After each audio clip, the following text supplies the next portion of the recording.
Y'all remember Levy Martinez, Stanley Christodoulou, and CJ Ross, right? And for you enthusiasts out there, y'all know where I'm going with this shit.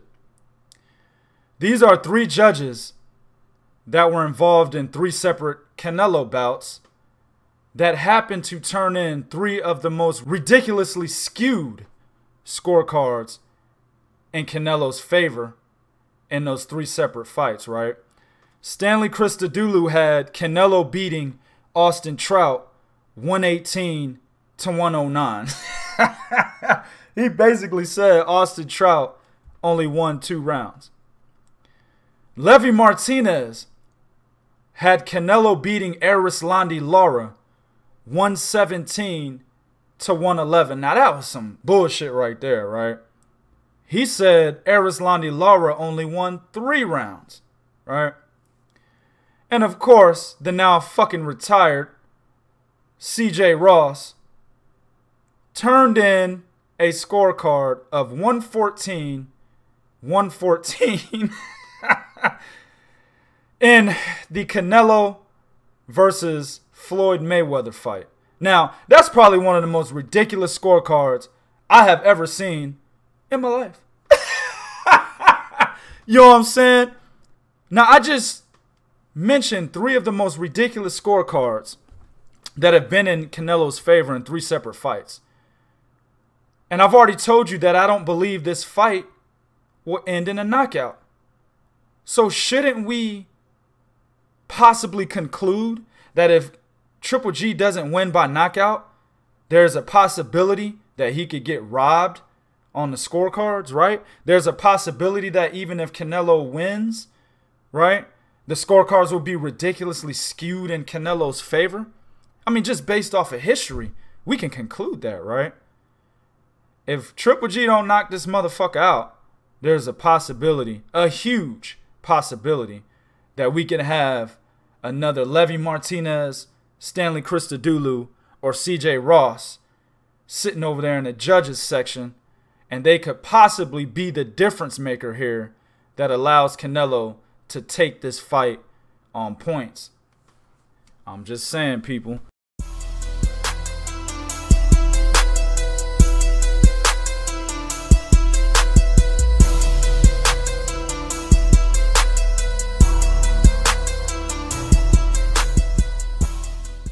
What's good, it's your boy 2K here, and I'm back with another on-point breakdown and analysis of one of the most anticipated fights of 2017. It's fight night, people. We got Gennady Golovkin versus Saul Canelo Alvarez, you know what I'm saying? Now, a lot of people within the boxing community, they wanted this fight, they asked for it, you know what I'm saying? Me personally, this is not a fight that I was looking for. Of course, it's a great fight, and I want to watch it. But, you know, for Triple G, I wanted him to go the Andre Ward route at 168, possibly, you know, the James DeGale route when Badu Jack was there. I would have liked to see those fights. And then, of course, for Canelo, I wanted him to fight pretty much all the credible names at 154. You know what I'm saying? You got the Charlo brothers. If you couldn't get both, I would have liked to see him against at least one of them. I wanted to see the Erislandy Lara rematch. I wanted to see Vanez Martirosyan, possibly. I always thought that was an excellent matchup. And most definitely, above all, I wanted to see him fight Demetrius Andrade. I mean, there's a big backstory there. When Andrade was a WBO champion, Canelo was his mandatory for like 2 fucking years. And the WBO never mandated that fight to happen, even though Demetrius Andrade would be publicly calling Canelo out. You know what I'm saying? Then the script was flipped. Canelo was the WBO champion after beating Liam Smith, and Demetrius Andrade was his mandatory, and Andrade continued to call him out when he was his mandatory. So that fight was well overdue, and a fight that I really wanted to see that didn't happen and probably never will. But it is what it is. This is still a great fight for 2017, one of the better fights of this year. All right? Now, I spoke to my ex-co-host, shout out to Sess. He was telling me that he was running into people, and motherfuckers was saying that the winner of this fight is an instant Hall of Famer. He also was saying stuff like, the winner of this fight is instantly #1 pound for pound. Now, I've heard that, of course, from Oscar De La Hoya, you know, pretty much trying to have the slot open for his stable, one of his fighters anyway, of his stable, Canelo, to head the prestigious pound for pound list, the ring pound for pound list anyway, that he actually owns himself, right? So he's setting the table for that.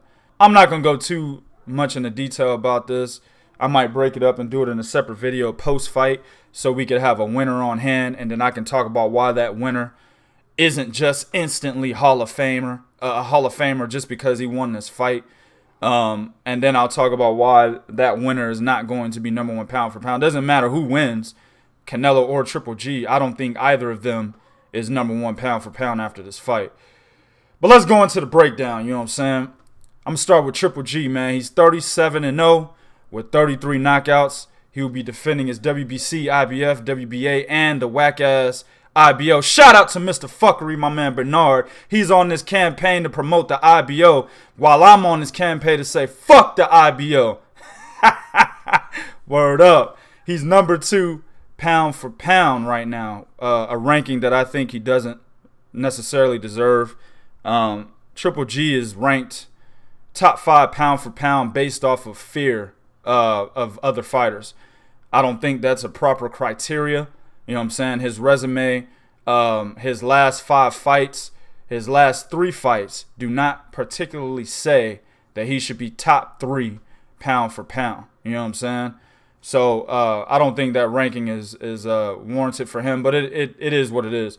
He's 5'10", has a 70-inch reach, and the big motherfucker here is that he's 35 years old, right? Now, a little tidbit.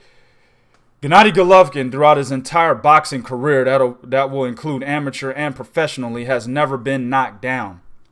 He's been hurt, or at least he looked hurt, but he's never been knocked down. He's not even been buckled.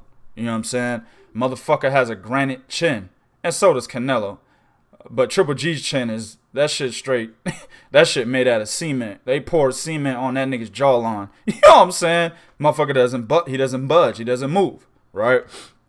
I like Triple G. I think he's a great fighter. There's some things that Daniel Jacobs did in his fight with Triple G that, to me, opened up the possibility for other fighters who are able to box from the outside to be able to have success against Triple G in the future, right?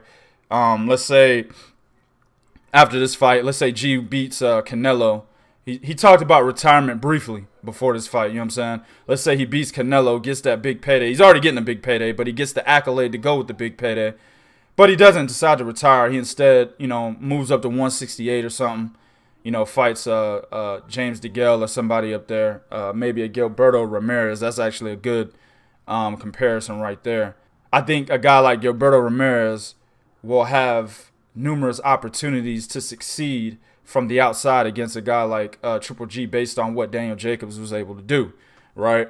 Even fighting garbage-ass Billy Ho, whom I hope Willie Monroe slaughters this bitch-made peanut butter and jelly-eating motherfucker. I can't stand Billy Ho. You know what I'm saying? We all know that's not going to happen unless Willie Monroe knocks him out. And Willie Monroe is the certified Paulie Malignaggi of 160 pounds in terms of power. So he ain't knocking Billy Ho out. And so what will happen is Billy Ho will win on the cards in the UK. But anyway, even if Triple G fights him, Billy Ho could have some success on the outside. Now, the lack of footwork that Billy Ho has will be his end game, or the reason why, not his end game, but the reason why he loses the fight. But nevertheless, the fact that he could do some of the same things that Daniel Jacobs did from the outside, that will help him. You know what I'm saying? Let's get to the keys to victory for Triple G. Set up everything, and I mean everything, with the jab. A lot of people talk about how great Triple G's jab is. I don't think his jab is great. I think he has a good jab. It paralyzes people, right? If he hits you square with his jab, you know what I'm saying? It's like being hit by his straight right hand, right? His straight right hand will be, of course, more powerful, but there's enough power on his jab to stabilize you, to keep you stagnant, right? It can open you up for the rest of Triple G's offensive arsenal. And this is primarily how he pretty much gets fighters to stand right in front of him defenseless, right, for a small window where he can unleash maybe 2 more punches to finish up a combination, which usually ends up in a knockdown or that fighter being seriously hurt, right? Exhibit 1, the knockdown against Daniel Jacobs in the 4th round of that fight. Daniel Jacobs was backing up. Triple G was using his jab, right? Jabbing to the head. Doesn't really jab to the body, which is pretty sad for a guy of his caliber, right? His amateur pedigree and his professional pedigree. You would expect him to jab more to the body, but he doesn't do that. He's jabbing to the head. He was backing Daniel Jacobs up. Daniel Jacobs started to move laterally along the ropes, and as he did that, Triple G threw another jab, landed square on Daniel Jacobs. It stagnated him. When it stagnated him, he was leaning back on the ropes and tried to roll, but Triple G was at an angle. He wasn't standing directly in front of Daniel Jacobs. The roll can only work when your opponent is directly in front of you, right? He's on the center line. That's when the roll works, because a lot of his punches can hit your shoulder. But Triple G was at an angle, and he was at the perfect angle to land a right hook right on the button of Daniel Jacobs. See, Jacobs was stabilized. His legs didn't work anymore, so he tried to roll, but he was in the wrong position to roll. So he was actually rolling right into a fucking right hook. He actually rolled right into 2 right hooks, and that's what happened that led to the knockdown, right? So that jab, even though my personal opinion, it's not like Larry Holmes type of jab, you know what I'm saying? He's not just flicking that bitch out there, just beating. He can't beat a motherfucker up with his jab for 12 rounds like a Larry Holmes could. He's not in that caliber, but his jab is kind of like Sergey Kovalev's jab, right? It stagnates the opponent. It hurts the opponent in the same manner that a lot of other fighters' strong hand or straight shot would hurt their opponent, right? So set everything up with the jab. Stay conditioned. I truly believe that the guy in this fight who has the ability to stay conditioned better than his opponent is going to have major success in this fight. I mean, let's face it. Both these guys, they seem to be on the decline as far as stamina goes the longer the fight lasts. In the Triple G versus Daniel Jacobs fight, Triple G was he was dead fucking tired by round 7. You know what I'm saying? And then, you know, it's common knowledge that when Canelo fights, he takes rounds off. So with him taking those rounds off, trying to regain his stamina, I think that Triple G can take advantage of that, right? Now, looking at these fighters, I believe that Triple G has a better chance of taking advantage of the lack of stamina that Canelo displays in his fights than the other way around, especially with Canelo coming into this fight clearly as the bigger man. Now, both men weighed in at 160, but Canelo has packed on much more muscle than Gennady Golovkin has, right? Also, I know that Canelo looked good against Miguel Cotto. You know, he displayed in that fight that he didn't need to take the rounds off that he normally does in his previous fights. But then he turned around and went back to the old fucking Canelo against Liam Smith and was taking those breaks. Now, cats were telling me that he suffered a broken thumb in that fight. And that could have contributed to, you know, him taking those breaks and allowing Liam Smith to have the minor success that he had in that fight. Oh, shit, it could have been, you know, Canelo was taking those breaks just so people didn't feel like, you know what I'm saying, they were going to lose out on the money they paid to be at the fight or to watch the fight, you know, on pay-per-view, right? Could have been that. Could have been a lot of factors contributing to that. But it's hard to stop doing something that you're used to doing. You know what I'm saying? He did stop doing it against Cotto. Let's see if he can stop doing that, you know, taking those rounds off and shit against Gennady Golovkin. But since it's a gray area, right, I'm going to go with Golovkin as having the advantage in this particular category. Do not stand directly in front of your opponent and do not leave yourself open for counters. Now, for you Triple G supporters out there, a lot of you motherfuckers seem to just gloss over the fact that Triple G lacks defense. He has a major defensive issue. And maybe it's because he's knocking motherfuckers out, right?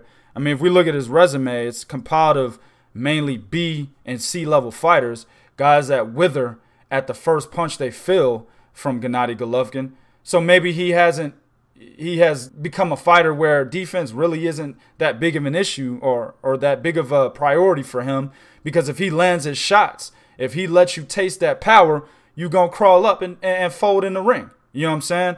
Now, Daniel Jacobs didn't do that, even though a lot of us predicted that he would. He didn't do that. And that's why Daniel Jacobs had huge success in the later rounds, especially when Triple G started to get tired, right? Triple G looked desperate to me, especially in the 11th round. He started to look desperate, like, fuck, I need to get in here. I need to knock this motherfucker out. That's why Daniel Jacobs was landing some hellacious-ass shots against Triple G late in the fight. You know what I'm saying? He doesn't work on his defense because he feels his offense is his defense. And that can be a problem in this fight, right? Canelo is going to be looking to counter him. So Triple G can't stand directly in front of this guy, right? He can't just come forward. He can't just jab and wait. You see what I'm saying? You have to follow up with something after that jab. Because if Canelo slips that bitch, you better be ready for a counter uppercut, or you better be ready for a counter straight right hand. You better be ready for something, because something's coming after he slips that jab. So you need to stay active and bring something behind that jab to stop whatever's coming after Canelo gets by that jab, if he gets by it, right? So that's a huge one for me, man. You cannot stay in front of this guy. You can't leave yourself open for counters. Work Canelo's body in close. Sap his stamina since he put on more muscle for this fight. And I just said just a few seconds ago, I think he's going to have the edge in being the fighter who is more capable and taking advantage of the lack of stamina, right? With that said, when you're in close or you're at mid-range distance where you like to be, work the body. Triple G has another problem. It's not too much of a problem, but in this fight it could be a problem. He likes to go to the head more than he likes to go to the body. He will go to your body. Triple G will mix it up, but he gets intent on going for the knockout that he goes directly for the head majority of the time, right? He's trying to get his opponent out of there.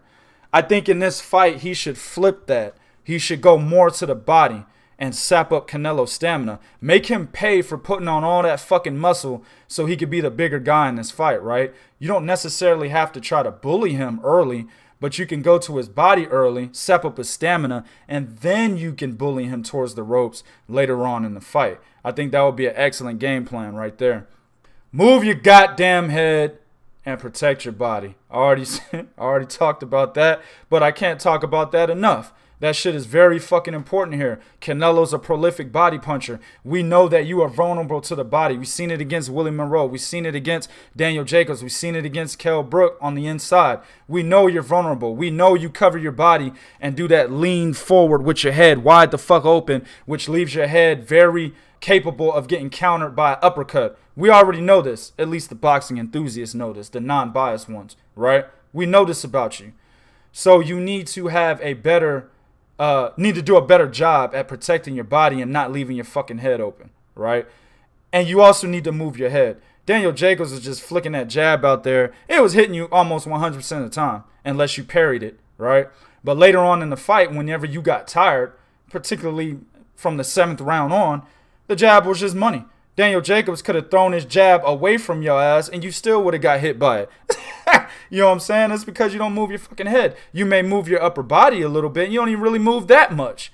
So you gotta have head movement when you're facing a counterpuncher, right? You have to somehow slip or weave or dodge incoming missiles that are coming at you, bruh. You have to get used to moving that neck, moving that upper body, so that you don't get hit flush by those incoming missiles. Granted, we know you have a granite chin, but you still can't rely on that. This is boxing. Anything could happen. You can get hit in one of my famous 3 places that I always talk about. The temple, a position below the earlobe at the back of the jaw, and then flush on the jaw. You can get hit by a motherfucker with polymalignaggi power. You know what I'm saying? If that punch lands in the correct position with the right amount of torque behind it, you're a goner. You know what I'm saying? So that's why Triple G cannot rely on his ability to take shots to the head. If Canelo wants to box, use a lot of the ring in this fight, cut the ring off, and at the position in which you do so, shoot a jab to stabilize him. If he wants to stay in the pocket, right, put your head in his chest and work the body. I believe Canelo will mix it up in this fight. I believe there will be times where he's using the ring. And I also believe there will be times where he's going to try to bully Golovkin. Hence the reason why he came into this fight with all this fucking muscle, right? So Golovkin is going to have an answer for both of those scenarios, okay? And the thing that will help him the most in both scenarios is that jab. Up close, work that body. But always do it behind the jab. And that leads to the very first key to the victory. Set everything up with the jab. Let's move to Canelo. He's 49-1. His only loss to, of course, Floyd Mayweather. Has one draw early in his career with 34 knockouts. Okay? He's currently ranked number 7 pound for pound. I don't have too much of a problem with that. I don't have a problem with either of these guys being ranked in the top 10 pound for pound, but neither one should be ranked in the top 3. You know what I'm saying? Canelo's 5'9", has a 70.5-inch reach. Not only does he have the reach advantage, but he damn for sure has a motherfucking age advantage. 8 years to be exact. He's 27 years old. And that could be a major factor. It just depends on how much of a step that Triple G has lost. Now, as I stated when I did the analytical breakdown for Triple G, I believe that he's lost a step since becoming champion at 160 pounds. Who'd he beat? Nilson Tapia back in 2010? You know what I'm saying? That's when Triple G became the WBA champion at 160. He's lost a step since that fight. He's gotten older. You know, Daniel Jacobs showed us this shit. Okay? Tidbit. Canelo has fought as low as 140 pounds in his career. This is the motherfucking original weight bully. You know what I'm saying? You got, what's that English cat, Rhodes? I can't remember his first fucking name. Rhodes. You got Matthew Hatton. You got motherfucking Miguel Vasquez twice. Jose Cito Lopez. This is the original weight bully of today. You know what I'm saying? No other nigga is weight bullying better than Canelo right now. All right? As I mentioned, he fought Miguel Vasquez twice. He fought him back when he was young. He's about 15 years old. It was his 3rd career pro fight, a fight in which he almost lost. He won that fight by split decision. Then he fought him again in his 21st career fight. Now, this second fight, Miguel Vasquez fought Canelo 23 days after going 11 rounds with some bum-ass nigga by the name of Aldo Valaterra, right? And that fight was within the 140-pound limit. Now, 23 days later, people, it was the same month, 23 days, right? He had to gain 9 pounds to fight Canelo, not within 147, but within the 154-pound limit. This motherfucker weighed in 23 days prior at 139 pounds. 23 days later, he had to weigh in at 148 pounds to fight Canelo. If that shit is not the definition of weight bullying, I don't know what the fuck is. You know what I'm saying? Of course, Vasquez, you know, had the, he took the opportunity. He made the decision to do this. But from what I understand, Canelo was not willing to give Miguel Vasquez a rematch unless he fought him within the 154-pound limit. Okay? So, hey, man, if, like I said, if that shit is not the definition of weight bullying, I don't know what is. All right? As we all know, as I mentioned already a couple times, let me get some water real quick. Canelo weighed in at 160-pound equivalent to Triple G, but he was clearly the bigger guy.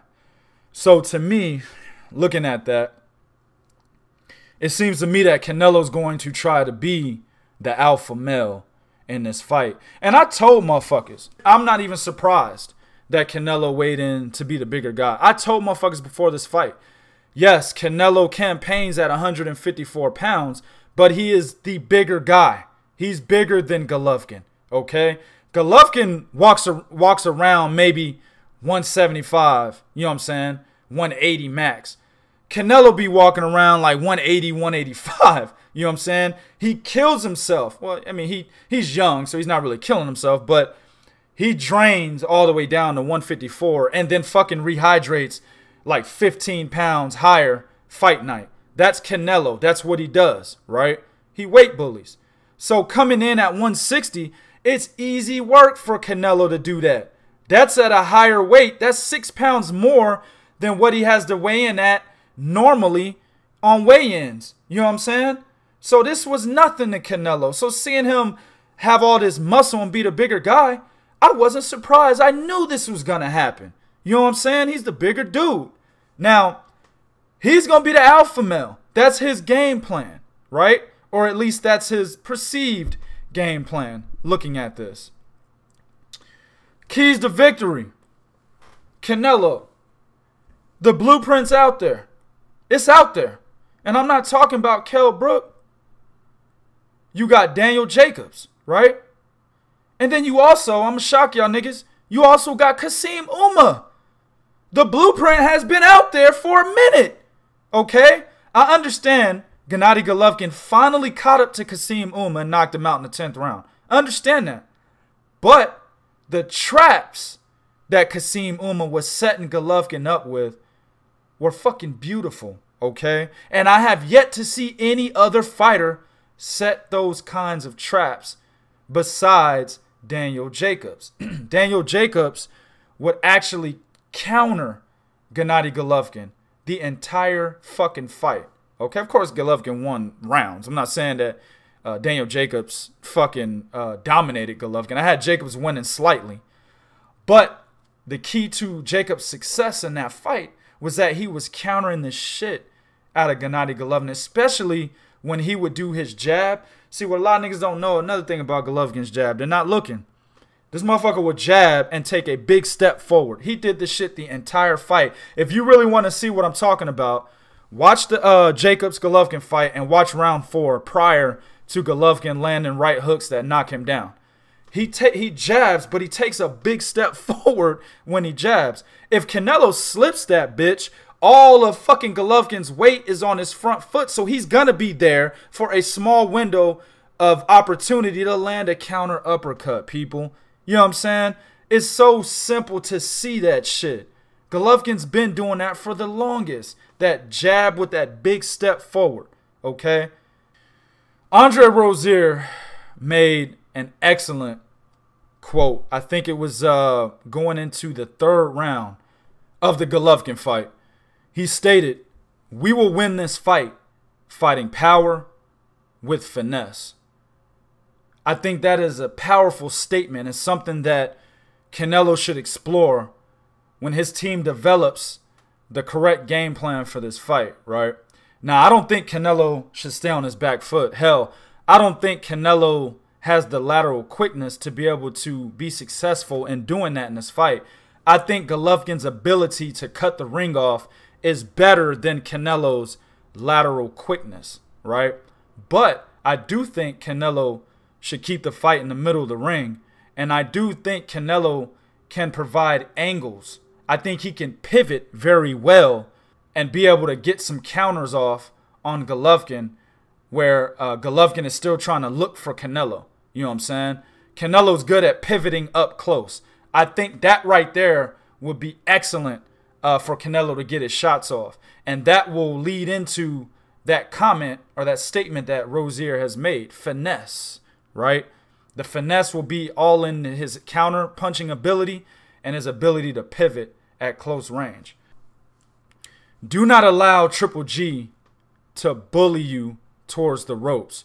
Rather use the ropes to set up traps because Triple G likes to deal the most punishment there and can become careless at times.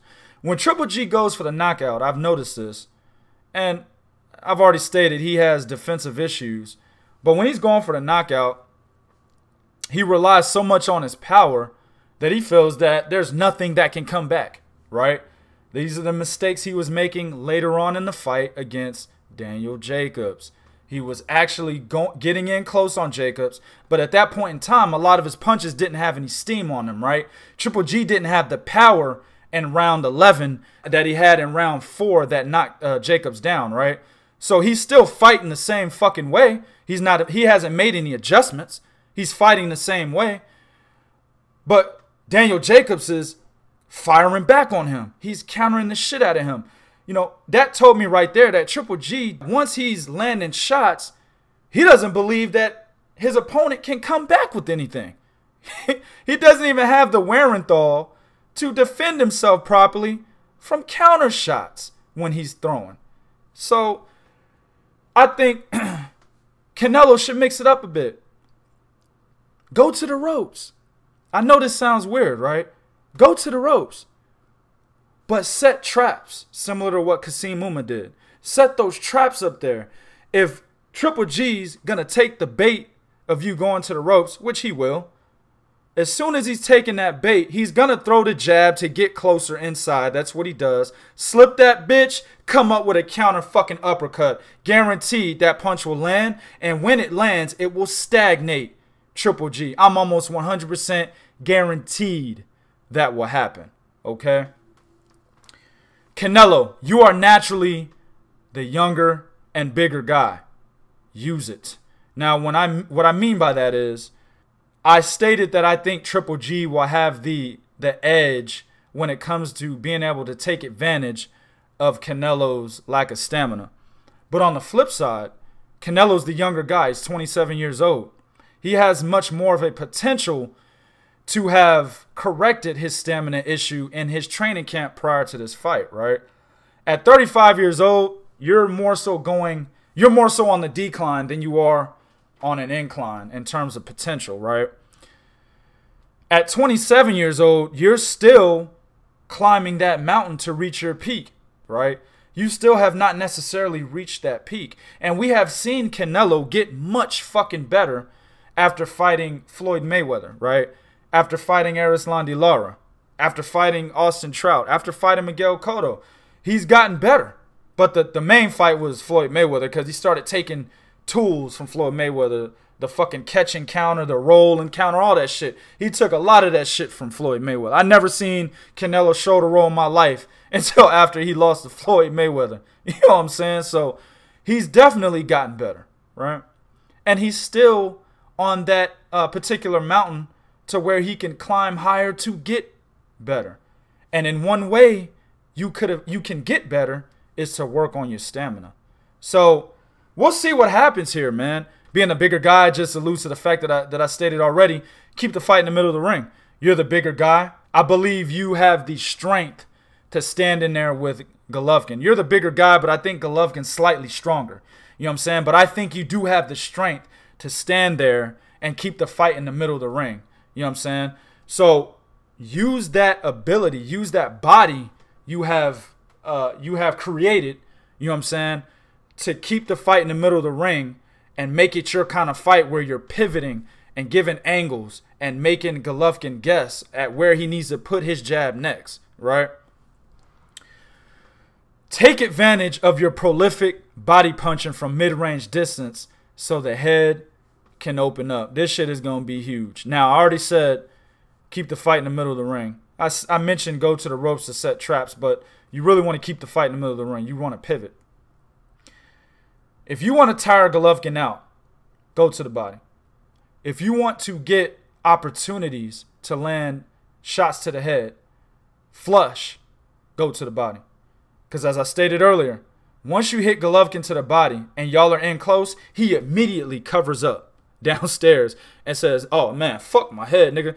I don't like getting hit to the body. Immediately covers up. I wish I could show y'all, you know what I'm saying? If I have my goddamn camera working, I can show y'all the exact position in which Golovkin puts himself in when he's covering his body. He's kind of hunched forward, and he's got both his hands, both his gloves real low, and he's got his face wide the fuck open. You know what I'm saying? Easily open for uppercut. Man, I would go to I would jab to the body, come downstairs with a right hook, and then immediately come upstairs with a left uppercut, dog. That shit would land every single time. If you land that right hook to the body, I guarantee Golovkin will bring his hands down, come up top with a fucking left uppercut. That's going to land money each time. And you will win that exchange on the inside. You know what I'm saying? You got to go to Golovkin's body if you want to take advantage of Golovkin getting tired later on in this fight. And another thing I forgot to mention, jab to the body. This is one thing that Daniel Jacobs did early on in the fight that got him a lot of success. He mixed it up. He would jab to the head, then he jab to the body. He would jab to the body, then he jab up to the head. I think you should do that. You know what I'm saying? Keep Golovkin guessing. Whenever Daniel Jacobs did that, it made Golovkin instantly reset. You see what I'm saying? So, and I've always told y'all, man, the reason why the jab to the body is such a great punch is because for almost every single aggressive fighter out there, if you jab him to the body and you land successfully, if you jab him to the chest and you land successfully, it will make him reset. It will stop his momentum. You know what I'm saying? Very underrated punch. I think Canelo should jab to the chest, then jab to the solar plexus. Keep doing that shit. It will stop this motherfucker's aggression. All right? Slip the jab, much like you caught on to Trout's jab. You know what I'm saying? Now, it took that motherfucker 7 rounds, you know what I'm saying, to catch on to Austin Trout's jab. But the whole reason why he knocked Austin Trout down was because Trout came out in that 7th round, threw the jab, Canelo slipped it, and countered with a straight right hand. Knocked Austin Trout down. Excellent sequence. I think that now, today's Canelo, he's done much better at slipping the jab. Now, of course, Miguel Cotto had success in their fight with his jab. But Cotto's jab is a very good jab as well. I think Cotto and Golovkin are pretty much on the same, they're on the same level in terms of their jabbing ability. You know, Cotto's jab he's another guy whose jab was very underrated throughout his career. Only the boxing enthusiasts seen that Miguel Cotto had a very good jab. You know what I'm saying? So I think they're on the same level. And I think while Cotto did have some success in that fight with his, I believe Canelo also had success slipping that jab, you know, making Cotto miss. I think he can do the same thing here. You know what I'm saying? When you do slip Triple G's jab, kind of as I alluded to earlier, it will be the key to disrupting Triple G's entire offensive attack. I stated during Triple G's analytical breakdown that he's going to have to set everything up with the jab. I don't think he's going to do that. That's the type of fighter he is. He's a boxer puncher. He likes to set up everything with the jab in order to get in close, and then that's when he releases his offensive arsenal, right? If you slip his jab, if you don't allow him to land that jab, which will paralyze you, right, which will stagnate you, and you're able to fire off after slipping that jab, it will almost always, I say 99.9% of the time, stop Triple G in his tracks. So that's going to be a major thing for Canelo to do. He's got to slip that jab.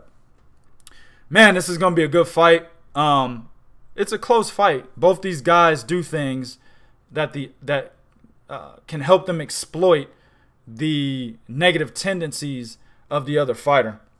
But when I look at it under a magnifying glass, I believe that Gennady Golovkin has much more to worry about than Canelo Alvarez does, right? Y'all remember Levy Martinez, Stanley Christodoulou, and CJ Ross, right? And for you enthusiasts out there, y'all know where I'm going with this shit. These are 3 judges that were involved in 3 separate Canelo bouts that happened to turn in 3 of the most ridiculously skewed scorecards in Canelo's favor in those 3 separate fights, right? Stanley Christodoulou had Canelo beating Austin Trout 118 to 109. He basically said Austin Trout only won 2 rounds. Levy Martinez had Canelo beating Erislandy Lara 117 to 111. Now that was some bullshit right there, right?